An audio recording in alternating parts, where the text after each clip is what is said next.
It's been a couple of years since I've been back here. Uh, Sorry about that. I was caught up in school. I finished about a month ago. Finished my bachelor, so that's cool. And talking with a lot of my buddies, we've had a lot of Man of Steel conversations and whatnot, and the whole my take on the whole Batman v Superman thing coming up. So I'm finally back, and I think I'm gonna do a video on that. Um, Videos will be different this time around. I'm actually gonna edit them, make them better. It won't be so off the cuff, aka non-edited. That's gonna be my new spring summer project in my free time. So yeah, there will be spoilers because I will be. It's kind of a mixed review of everything from Batman v Superman and some Man of Steel stuff, possibly. I don't know. Depends on what I do right now. So yeah. All right. So I've been following the whole Batman vs Superman thing from the Comic Con footage, which we'll touch on definitely later. Um, the Zack Snyder pick of Batman and partially the Batmobile, the set photos, Jesse Eisenberg as Lex Luthor, that whole thing. My take, I am as a comic book fan, I'm afraid because some of the casting choices are kind of but I can also safely say I'll give it the benefit of the doubt. I mean, short-eared Batman style that has not been done for a blockbuster picture yet, so that will definitely be awesome. Henry Cavill back as Superman, of course, also a good choice. Gail Gadot, yeah, as Wonder Woman. They could have. I mean, I don't doubt her acting ability, but they could have picked someone more Wonder Woman-y, if that's even a thing. Like, as a little kid, I could always see Sandra Bullock as Wonder Woman. I mean, I know she's more of a comedic actress, but she has like the build for Wonder Woman, or Angry Joe watching his whole thing even said Gina Carano could be a good Wonder Woman too. I agree. I would even venture out, and some people are gonna kill me. I could even venture out and say Lucy Lawless would also be a good Wonder Woman to have on screen. But that's neither here nor there. The overall plot of it, I do agree with a lot of people, fans, comic book fans, movie fans alike. It is kind of sucky for Superman considering this is his sequel, but who do we have? Superman, Batman, Wonder Woman, Aquaman. Apparently Robin might pop up. Lex Luthor. Um, Cyborg. This it's Justice League. This is like we fought at the beginning and then we're cool. Segue to Justice League.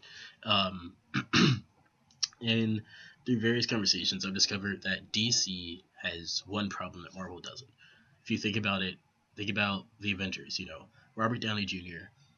Sure, you see him, you think Sherlock Holmes, but everyone who thinks Robert Downey Jr. now thinks Iron Man. Chris Evans, he was Human Torch in both Fantastic Four movies. Now he is certified Captain America. Same with Scarlett Johansson, and they cast actors who come from a very diverse background, and they define them in their films. Whereas DC, Henry Cavill, that was a great choice. We were always wondering who would play Superman after the mishap that was Brandon Routh, but that came out. Man of Steel was good. That's a whole another video. I might post 2 videos just for that one. But and then Ben Affleck is announced as Batman. Everybody thinks Daredevil in the comic book community. Let's just be honest here. Everybody, myself included, everybody goes back to Daredevil, which I enjoyed it when it came out. I think it was more so the direction and the writing than the acting, because I think if the script was a bit stronger, then the actors could have portrayed the roles better. But other Ben Affleck fans are like, but he did Argo, and it was such a good movie, and all the other fun stuff, and that's cool. I give him the benefit of the doubt. But again, Batman nerd, comic book nerd, he messing up Daredevil. No offense to anybody who loves Daredevil, it's not that big a deal. It's like, you saw him in the cartoons a couple times. So when you hit the screen, you're like, ah, cool, Daredevil. But you're not as hyped for Daredevil as you were for Spider-Man or X-Men and all those other awesome movies that are out now. So I went to Batman. It's like, you should probably stay in your lane. I mean, Daredevil, he's a big deal in the comic books. But in the film, movie, media, he's, I mean, he has a Netflix series coming out, which is awesome. I'm not taking anything away from Daredevil, but at the time of which Daredevil came out, it was all about Sam Raimi's Spider-Man movies. So Ben Affleck, you can mess that up. It's easy. Batman, one, you know, you think Batman, yeah, there's some mistakes down the road, George Clooney, um, but you follow this up after the conclusion of the Dark Knight trilogy, which was pretty awesome. So Ben Affleck comes in to try to chase up Chris Bale's performance.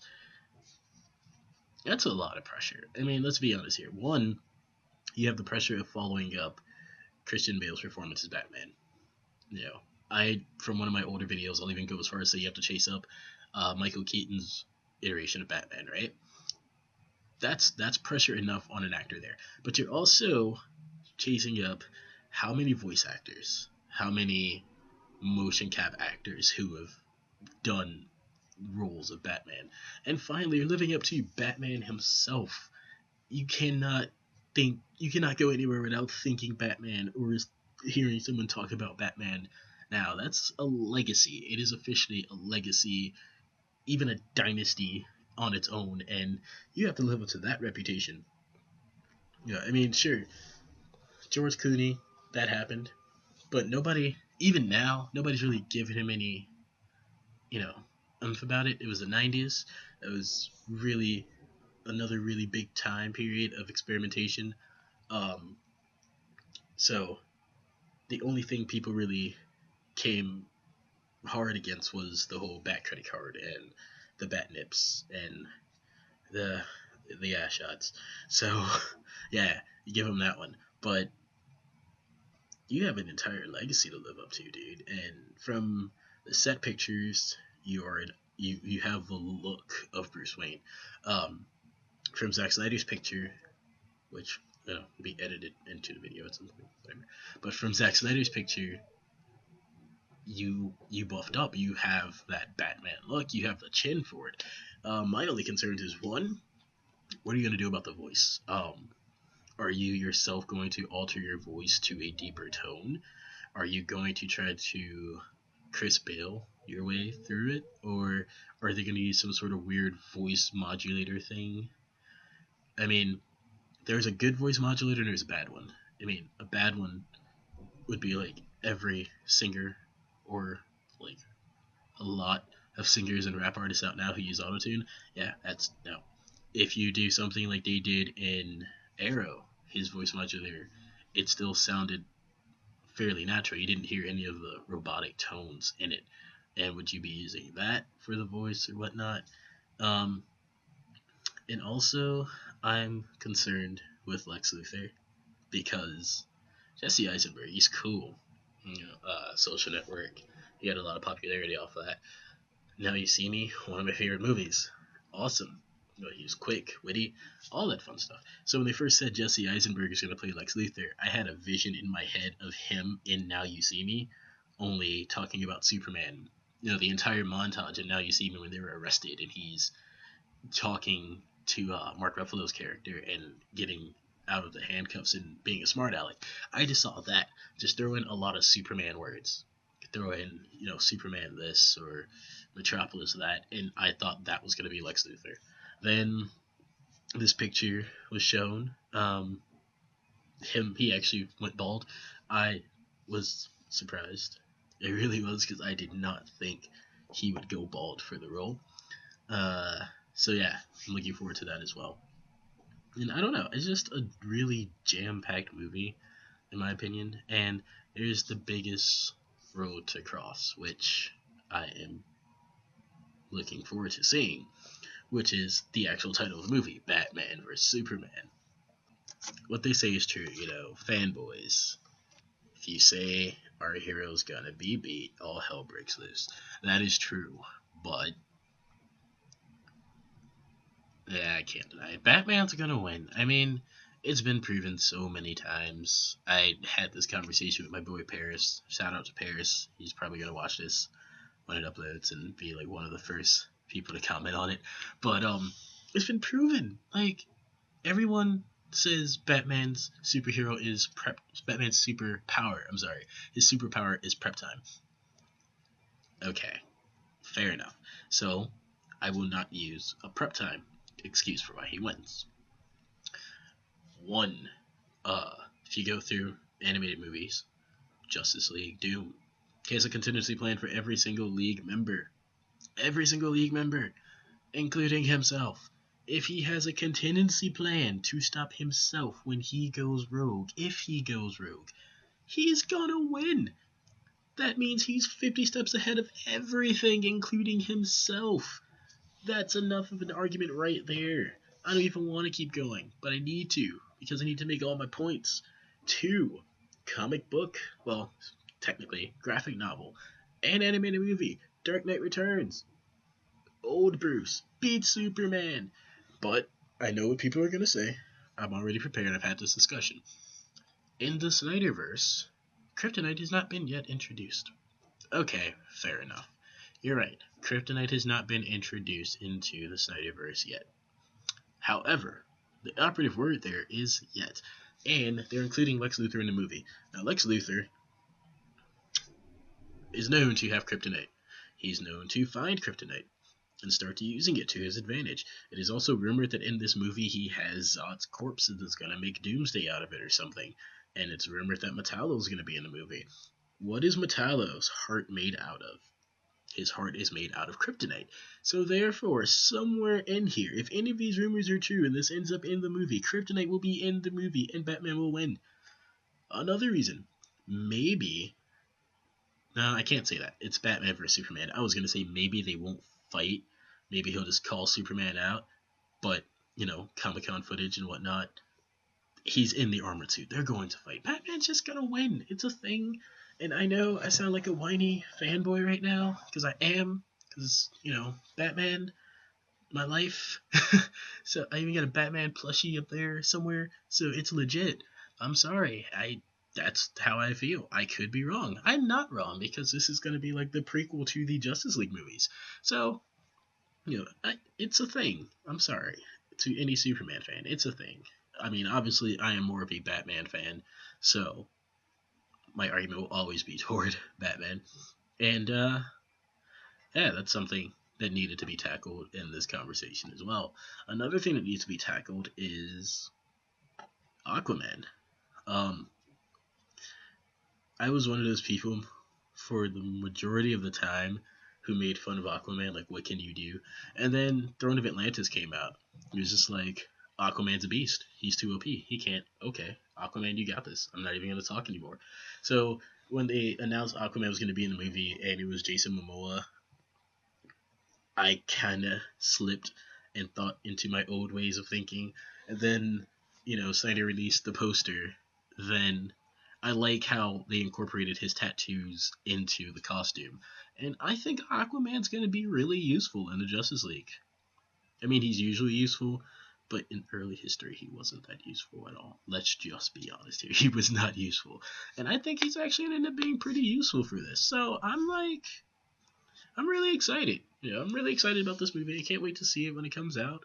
I have to see it. I'm a Batman fan. It's what I do. And then there's one last part to this that I would have to talk about. It's actually somewhat of a response going through all my Batman v Superman YouTube stuffs and Angry Joe's 10 Reasons Why Superman Wins, and then another guy did it 10 Reasons Why Batman Would Win. And it kind of, I don't know, it was just, I respect both of their reasons a lot. And I agree with majority of their reasons as well. I mean, if you think about it, Superman does have a bit of a wider range of villains, but, Batman. That's all that has to be said. So, yeah.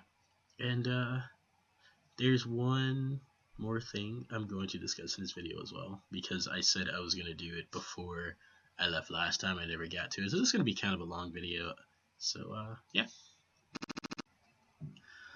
Now, since we're on the topic of the whole Batman v Superman thing, I figured it's also fair to put my little Ace's view on the whole Man of Steel thing.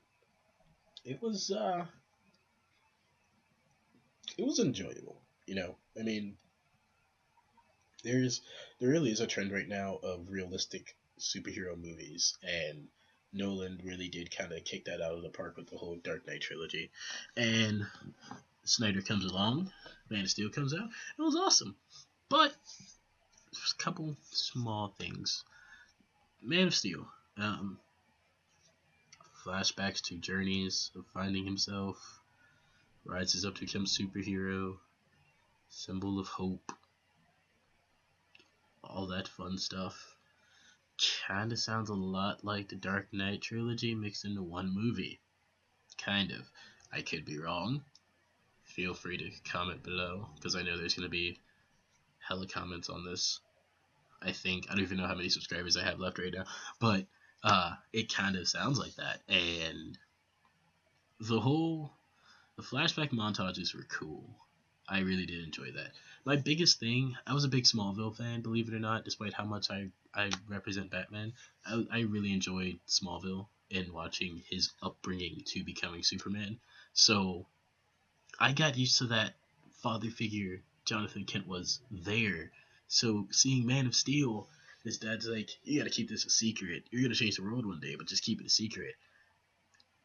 It kinda hurt. I mean, whenever you think of Superman and Clark Kent, you think about how he was raised on the farm and his dad was like always encouraging him to show restraint and kind of find a balance in his power and keep his humanity.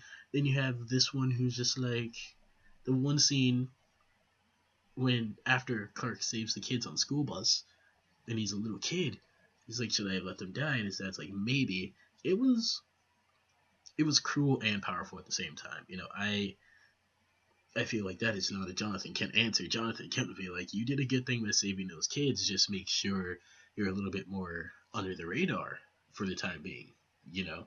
But this was just like, maybe, I don't know. It was, I mean, you can't come out and say, for the sake of preserving you, yes, you should have let these kids die. But I don't think that was the Jonathan Kent, you know? I mean, a lot of Superman mythology and lore, how he is today, you know, that really Boy Scout-esque demeanor he has, came a lot from his upbringing on the Kent farm. An upbringing like that, I don't think that's very Boy Scouty at all. Granted, the end of the movie, it was the whole another controversial thing, which is snapping Zod's neck. I think that was awesome. It was about time Superman snapped on the big screen. And I mean, we've seen it in animated series, we've seen it in animated movies. We never see it on film, and I'm really happy that happened. However, a lot of people are like, that's not Superman, he snaps Zod's neck. Like, that's not what he does. He doesn't kill people. Issue 1. Back to Christopher Reeves. When he was Superman, he uppercutted Zod in the Fortress of Solitude, I believe. Zod hits a wall and slides down into infinite nothingness and dies. Nothing was said about it then?